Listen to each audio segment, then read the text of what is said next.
Welcome back to the Act 2 podcast, a podcast for the real-life working and non-working screenwriter. I'm Tasha Hugh. And I am Josh Hallman. And we are Act 2.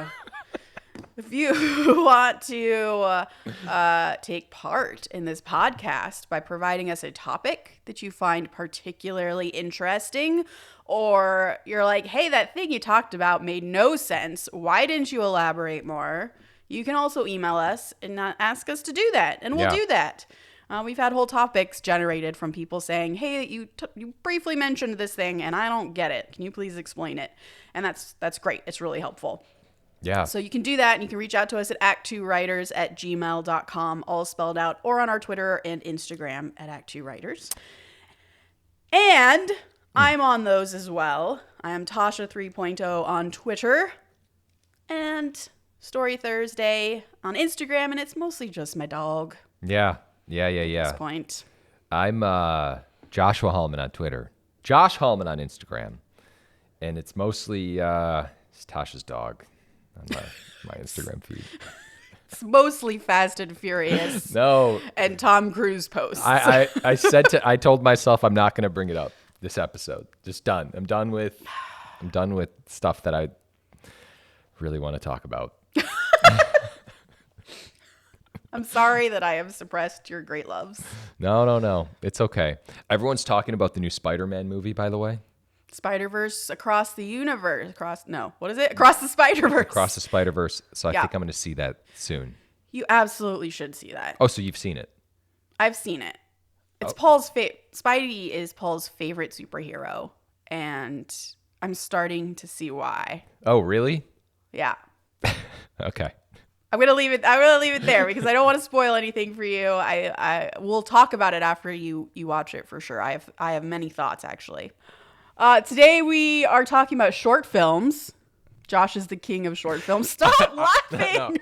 And I'm not the king of short films. I worked on one short film. That's a lie.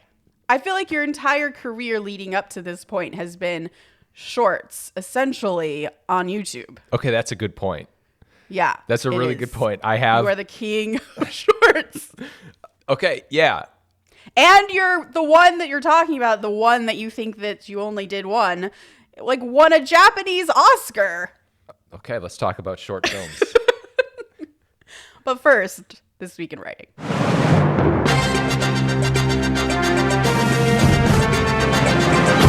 This Week in Writing. What do we got, Josh? Well, so this is what I'm going to talk about. Okay. Paul had sent us a link, and it was from the Black Mirror creator, Charlie Brooker, excuse me. And Charlie went and asked ChatGPT to write an episode of Black Mirror. How'd that go? It didn't go well. He said, at first glance, it was like something that was passable. But then once you read it a second time, you're like, this is garbage. This is a terrible thing. And it's just kind of a mesh of all of these other Black Mirror episodes. That's a good thing because I think as writers, we're looking for solutions and we're looking for someone to like give us great, perfect notes. And I feel like sometimes with ChatGPT, you're like, give me 10 ideas and it gives you these ideas and you're like, great, thank you. But they're not good ideas. And they're just ideas that are from other people who've already had the ideas.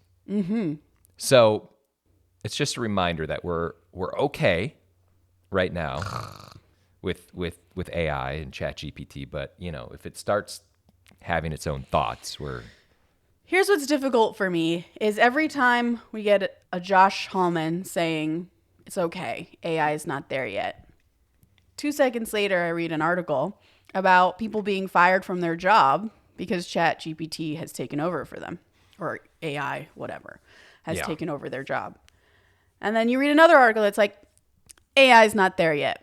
And you read yet another article 2 seconds later that's from the creator of AI, one of the creators saying it is the end of humanity. So you know what? I don't know where we are. We're somewhere in the spectrum of it's going to end humanity. Yeah. And it's not there yet. It's good. I had a conversation with a friend the other day and he was like, no, we're fine. This is no way. It's just other people's ideas. It doesn't think like a brain, this and this. But my thinking to myself, it will though. Yeah. Like I think AI is We literally weren't talking about this 5 months ago. Literally. And now we're talking about it in a way that's disrupting our profession. Yeah. So a couple of years down the road, Yeah. I'm It's just, Terminator 2. yeah, I might just marry an AI. You probably could right now. I probably could right now. Yeah. There are OnlyFans women or something. I don't know things about those things. Wait, who wait, are, I said this to you, who are using AI to create a version of themselves that men can chat with. But it's an AI version of them, That's right. not them.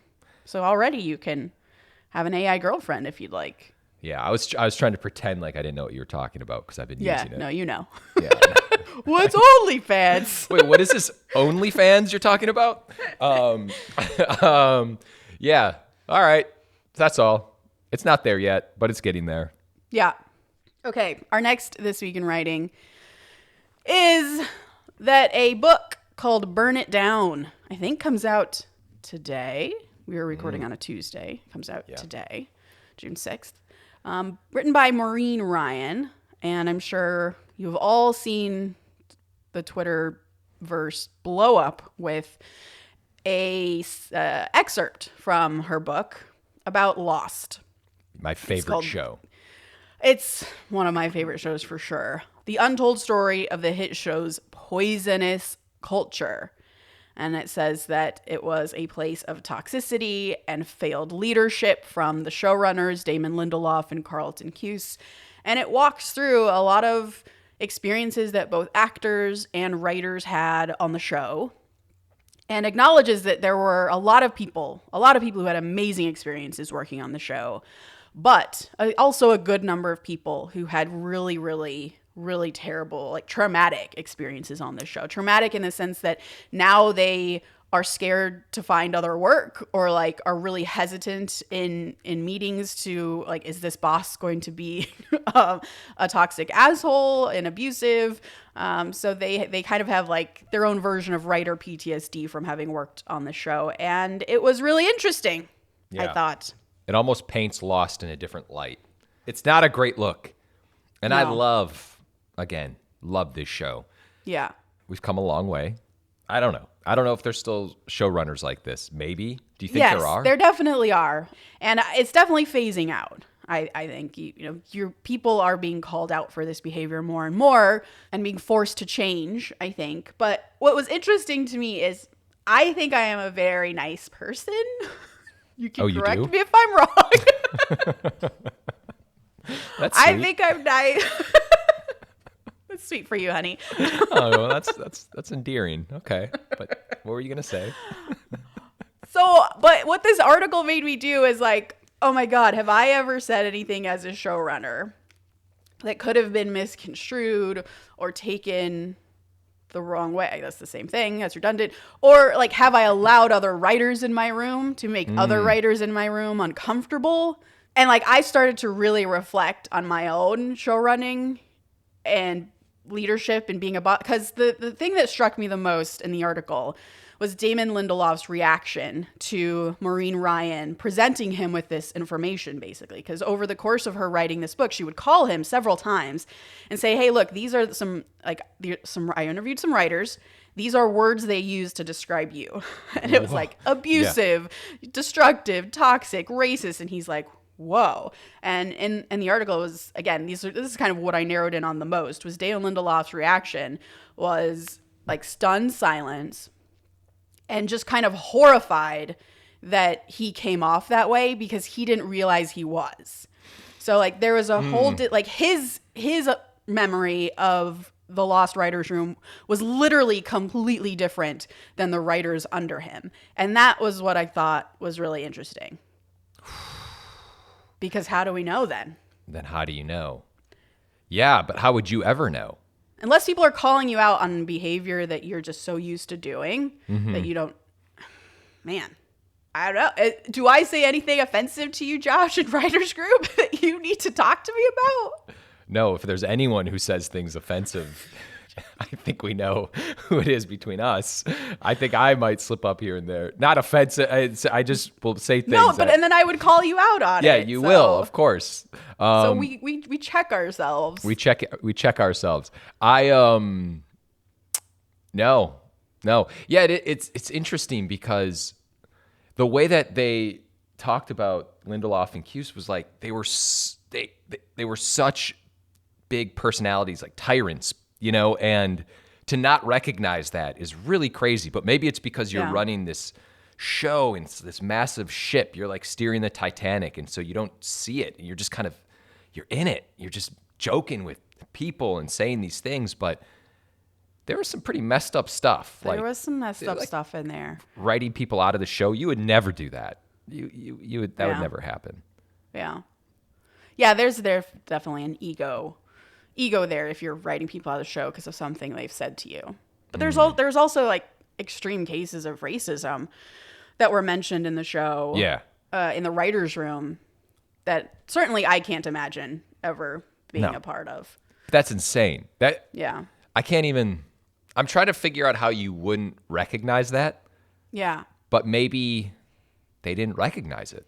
I don't know. I mean, that shows you the difference between when that show came out versus now. Like, I do think it's much harder to get away with saying those things because there are so many diverse people in the room now. Mm-hmm. And because I think the people who are not diverse who are coming in are also more in tune with what's going on and what's okay and what's not okay. There's just been such a history of that just being the way we talked about people, which just shows, thankfully, how things have changed. But Here's my question.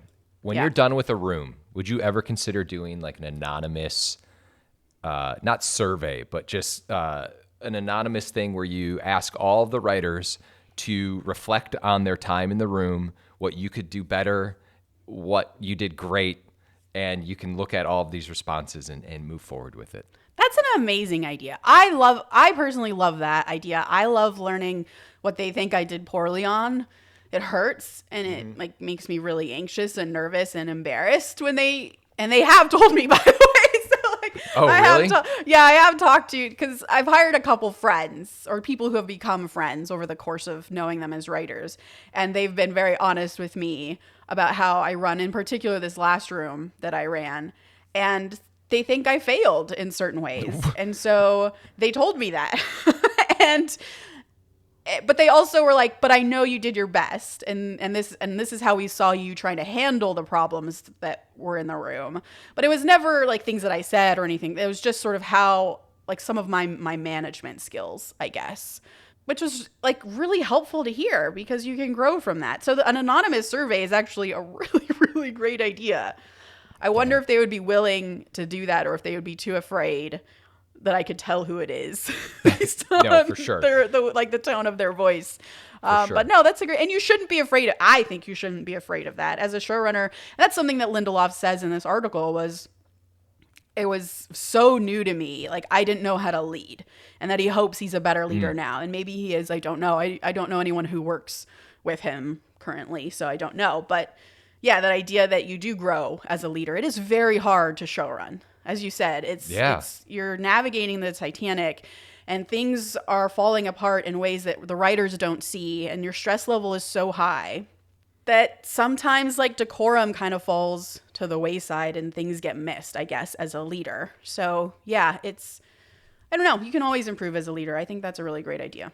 The last thing I'll say about this is I think you and I have talked about this. I still feel like every room should have like one plant, and that person is just like the hype man for the showrunner.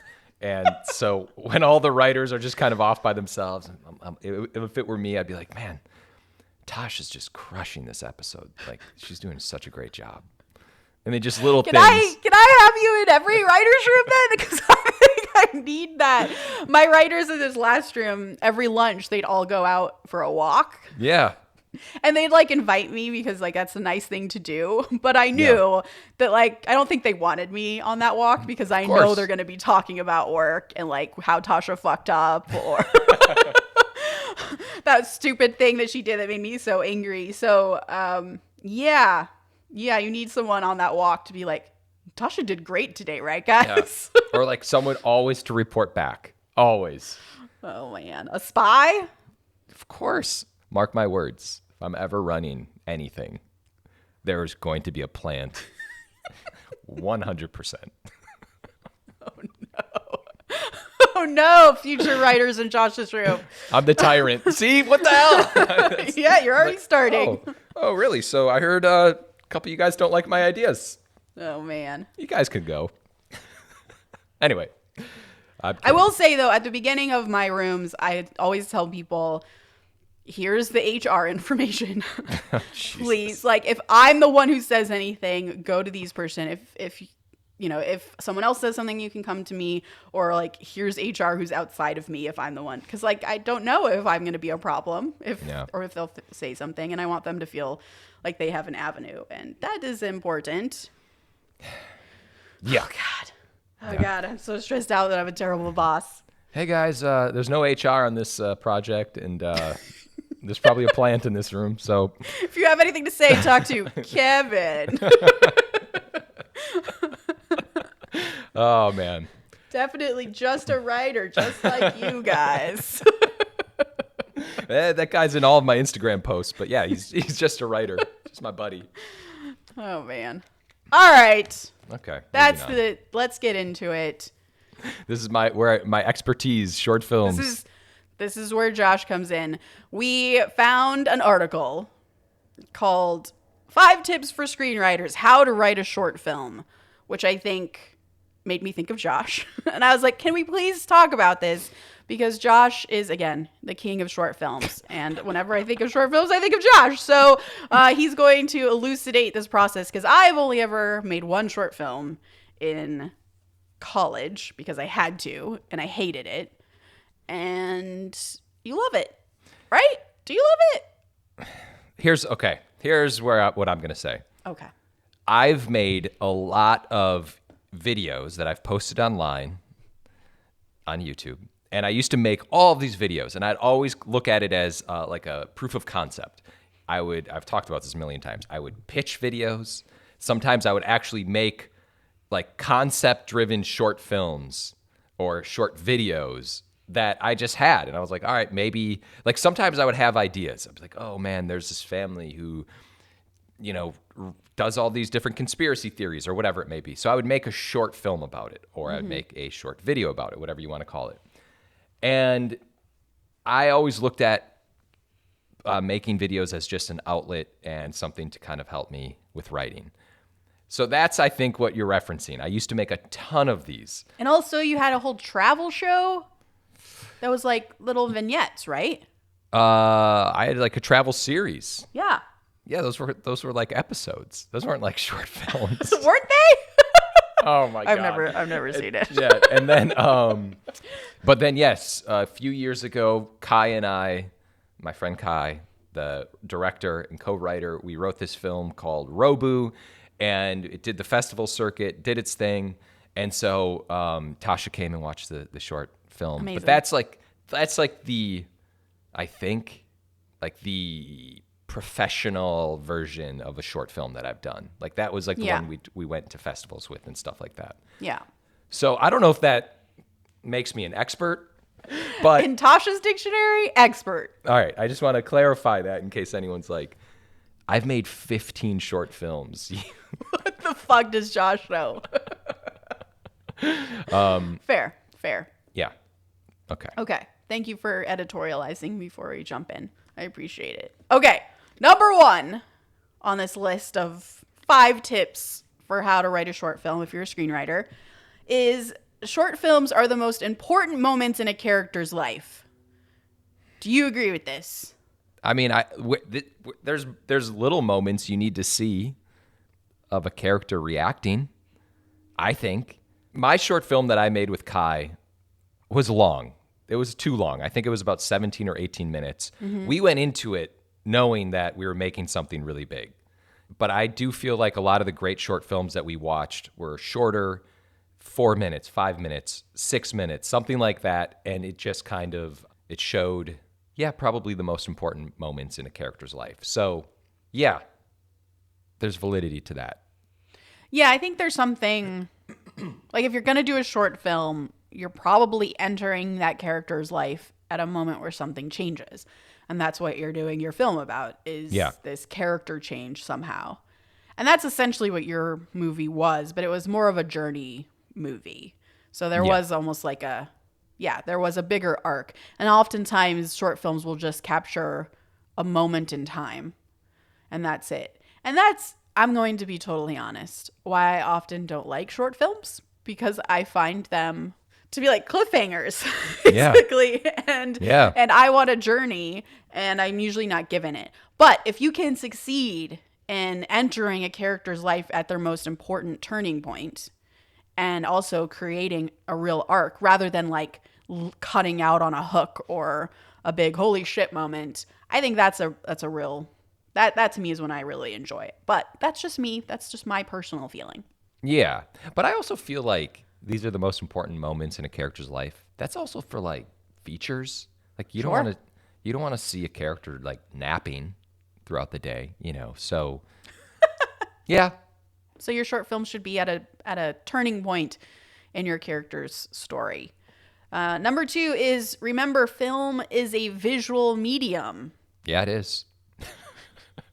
I think this is interesting. For whatever reason, this is what's in this article. For whatever reason, people think shorts don't need to be visually engaging. Ignore those people.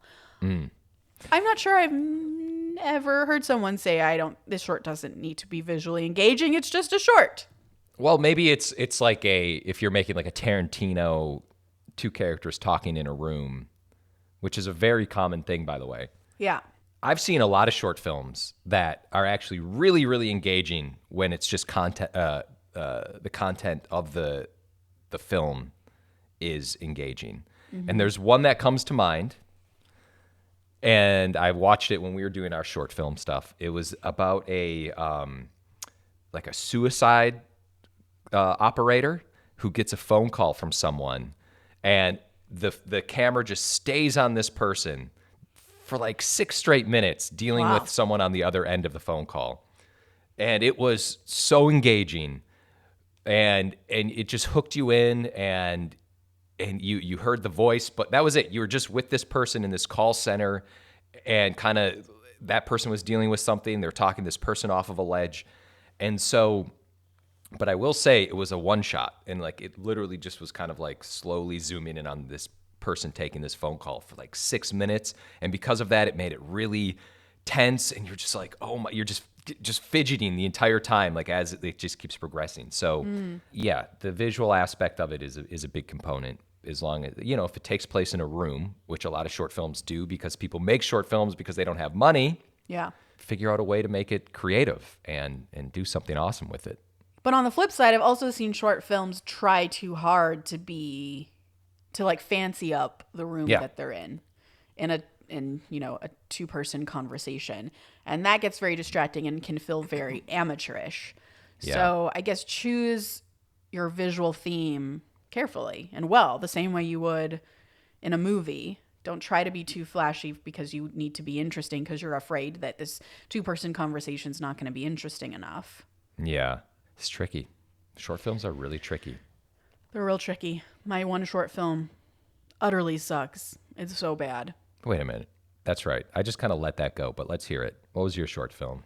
I don't even remember the subject matter. It was just a dude sitting in a coffee shop, and something happens to him. And I don't even remember what it was. It was that interesting that I don't even remember what I wrote. When'd you make this? Him in college. So 2000.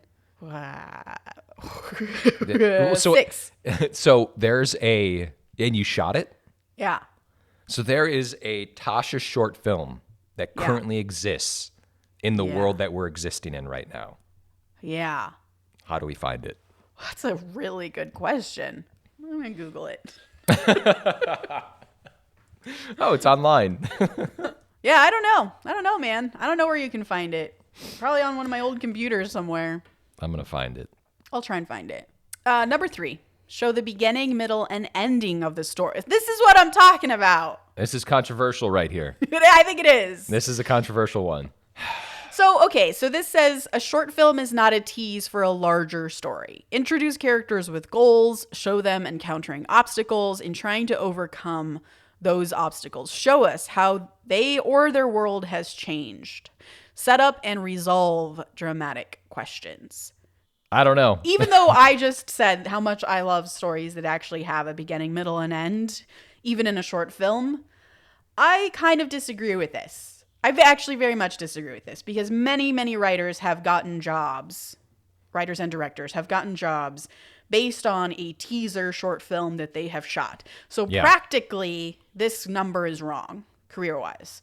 But in terms of like content-wise, like a really good story that you just want to tell objectively in a short film, I still agree that 3 acts is king or queen, but can I still be really engaged and really impressed and really emotional over a short film that's just a tease? Absolutely. So, yeah. Yeah, this is tough.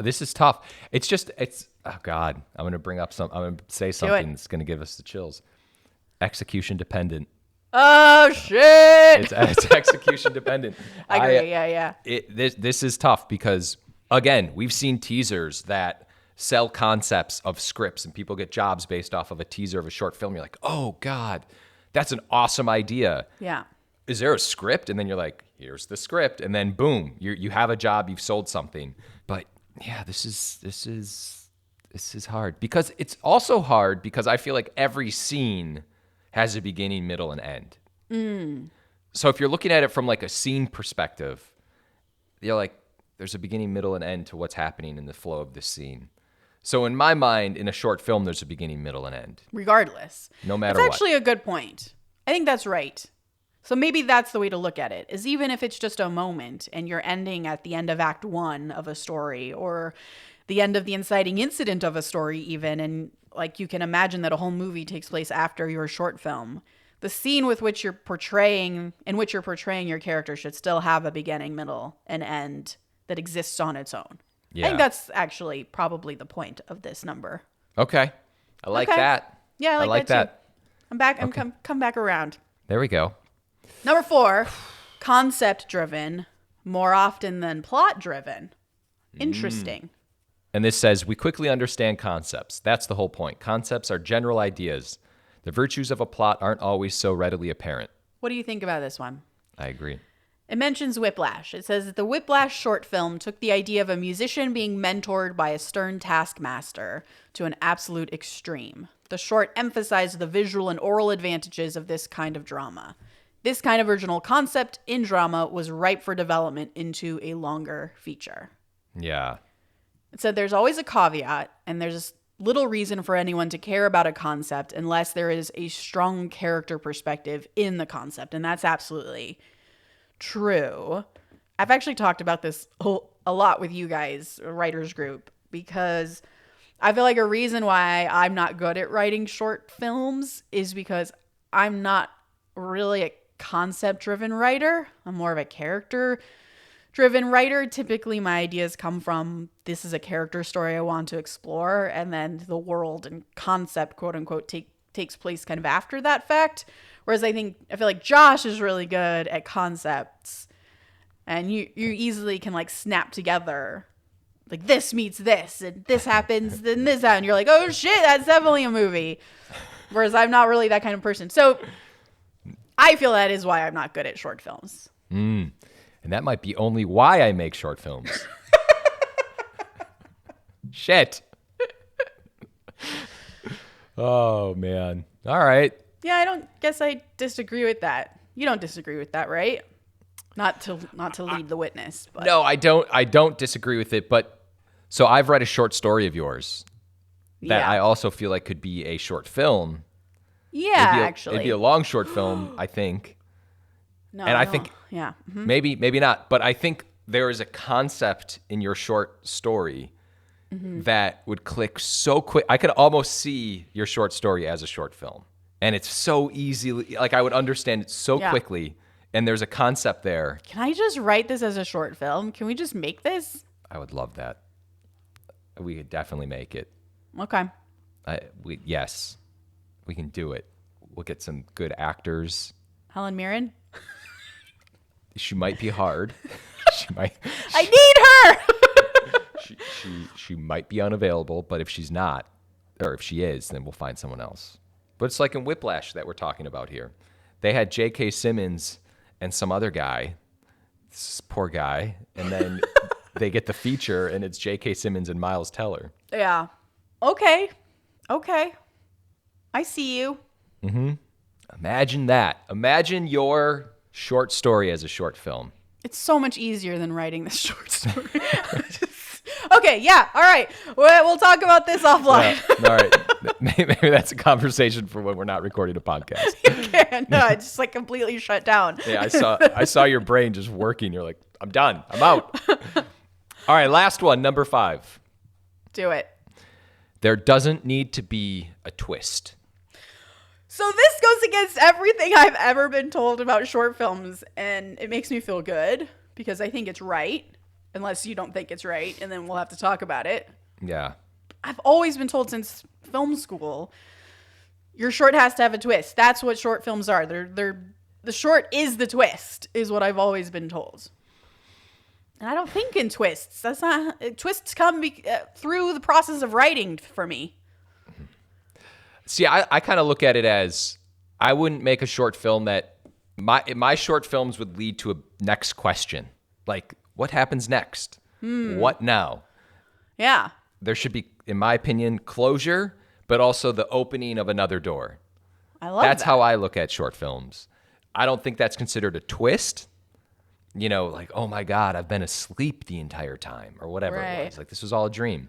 But that's, to me, what is interesting about short films is it presents a concept and then it presents a larger world after the concept. Yeah, like blows your mind and you just want to know more.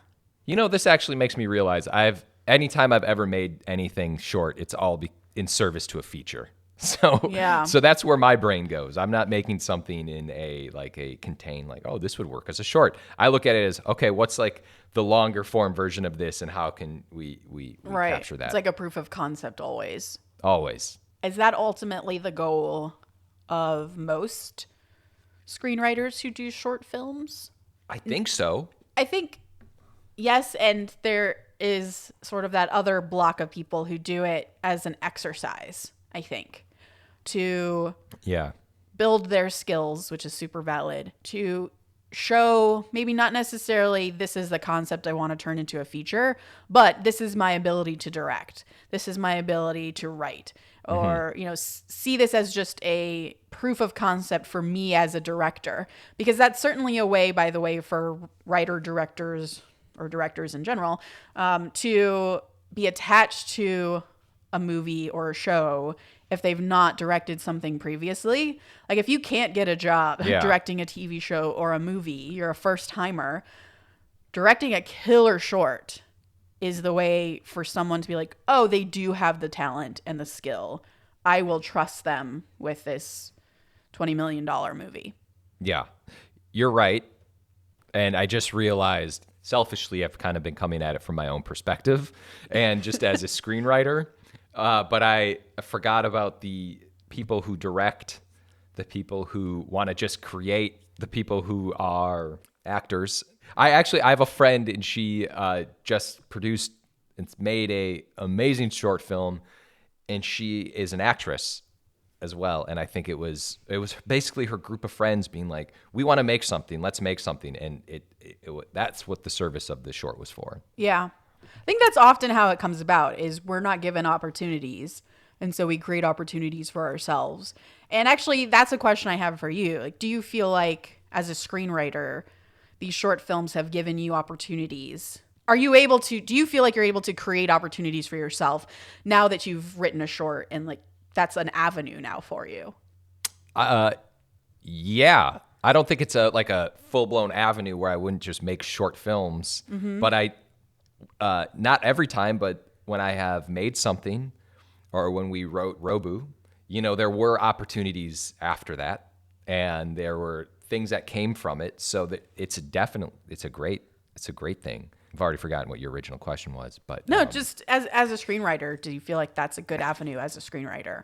I do. to focus on, because we're not always given opportunities, right? We have to fight so hard to even get in the door. And if you're able to write a short, my big thing about short films, and you had Kai as a director producer who was able to like secure financing, I guess. I'm not sure like how it all pinned out, like who took which role. But for me, like the thing that always stops me is I'm a writer, and that's sort of all my skill set. Yeah. And maybe I can direct in the future, but I feel like I need to shadow someone and sort of get a feel for directing before I'm able to move into that confidently. So like I feel like, sure, I can write this short film. I can turn my short story into a short film, but then what do I do with it after that? I feel like I have to have a bunch of director friends. Yeah. And I have to have enough liquid cash to put forward. Yeah, that's tough. This is the hard part, is like getting it going.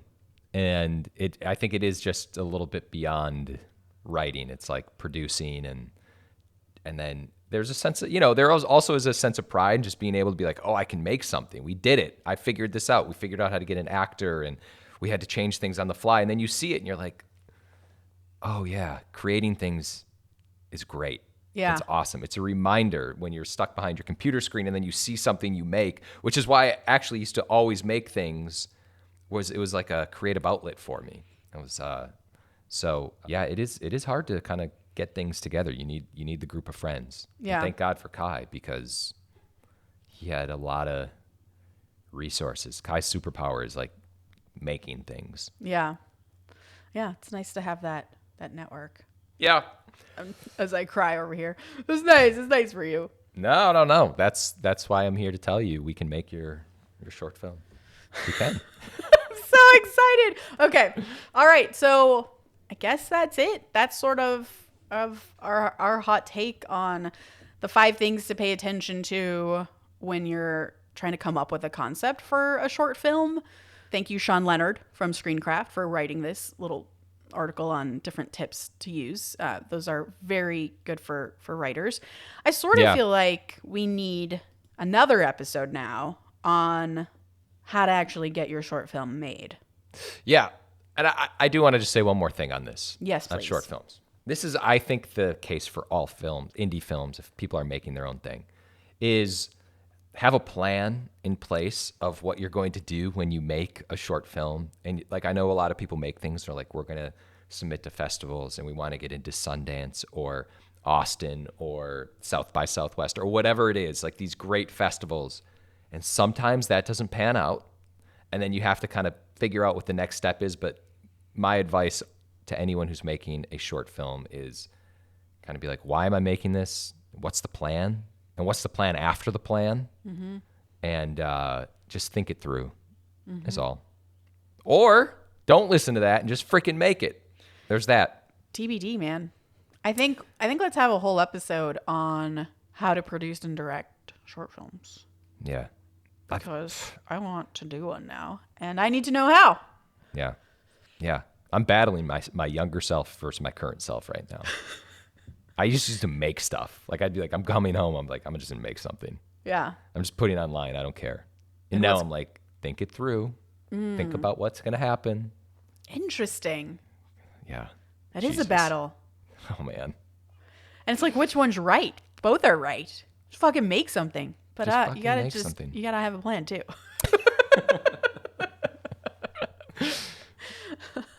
Yeah, I don't know. I'm just putting it online. I don't know. Amazing. Okay. Yes. TBD. I'm really excited about this topic now, and I want to know more. So I'm going to write myself an email and say, hey, Tasha and Josh, I want to know more about this. Maybe I'll get Kai on and we'll talk about it. I think that's great. I think that's a great idea. Okay. Okay. Quote of the day. Mm-hmm. If you put someone in a room with no script to direct, they're just going to sit there. Writing scripts is the execution for a show. Then the director takes that and hires people. It's like trying to build a house without any bricks. You need a great script. John Patrick Stanley. Nope. John Patrick Shanley. Please remember to rate and subscribe. Follow us at ActTwoWriters for more awesome writing stuff. You can follow me, Tasha, at Story Thursday on Instagram or on Twitter at Tasha 3.0. I'm Joshua Hallman on Twitter, Josh Hallman on Instagram. And as always, the Act Two podcast is a production of Act Two, a network and support group for the everyday working screenwriter. This episode was edited by Paul Lundquist, music by 414 Beg, which you can find on Spotify.